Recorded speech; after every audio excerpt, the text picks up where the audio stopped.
আসো, বসো।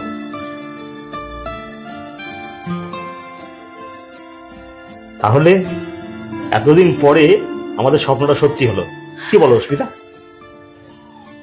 হ্যাঁ, কিন্তু নীল, আমার খুব ভয় করছে। কেন? আমি থাকতে তোমার ভয় কেন করছে? না, তুমি আমাকে যেভাবে ওখান থেকে নিয়ে এলে, ওরা যদি... আরে ছাড়ো তো, ওরা কিচ্ছু করতে পারবে না। তুমি এখন আমার স্ত্রী। আচ্ছা নীল, তুমি আমাকে কোনোদিন ছেড়ে যাবে না তো?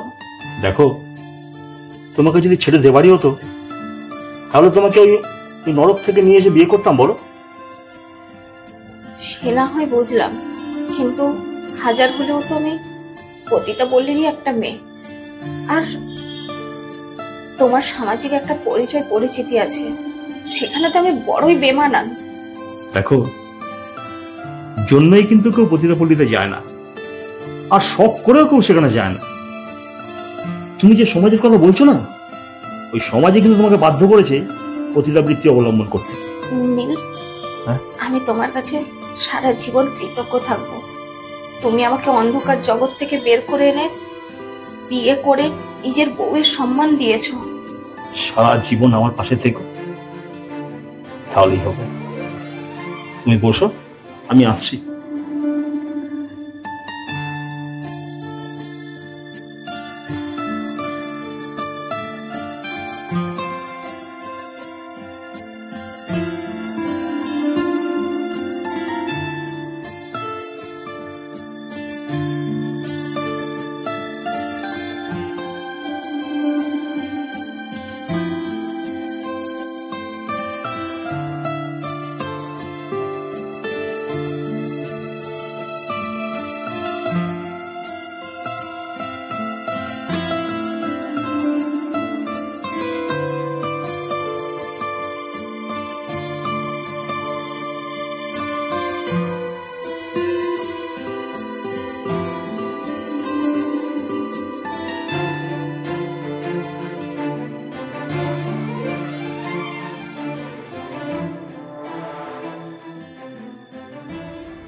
কি তুমি শাড়ি খুলছো কেন?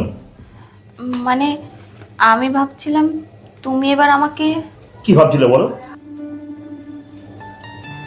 মানে ওখানে যারা আসতো তারা আগে আমার দিকে ওইভাবে তাকাতো, তারপর আমাকে ভোগ করতো। তাই তুমি ভাবলে যে আমি ওই নরপিশাচগুলোর মতো তোমাকে ভোগ করবো, তাই তো? হ্যাঁ, মানে না। শোনো শোনো শোনো শোনো, তুমি আমার বিয়ে করা স্ত্রী। আমি তোমার সাথে শারীরিক সম্পর্ক করতেই পারি, কিন্তু শুধুমাত্র শারীরিক সম্পর্ক করার জন্যই কিন্তু আমি তোমাকে বিয়ে করিনি। একজন পুরুষের একজন নারী শরীরকে স্পর্শ করাটা বড় কথা নয়, বড় কথা হলো তার মনটাকে স্পর্শ করা। এই না, এটা ধরো।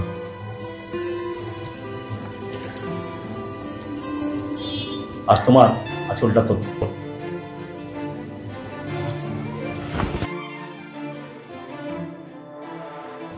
আজ থেকে সংসারের সব দায়িত্ব তোমার। নীল, হ্যাঁ, আজ তুমি আমাকে অনেক বড় সম্মান দিলে। আজ তুমি আমাকে শেখালে যে সব পুরুষ নারীদের যৌন লালসার বস্তু হতে পারে না, পুরুষরাও নারীকে ভালোবাসতে জানে। আজ তুমি প্রমাণ করে দিলে পুরুষরা সমাজের কাছে একটা নারীকে যোগ্য সম্মান দিতেও জানে। দেখো, আজ থেকে জীবনের সব স্মৃতি ভুলে গিয়ে জীবনটাকে নতুন করে শুরু করো, দেখবে জীবনটা কতটা সুন্দর।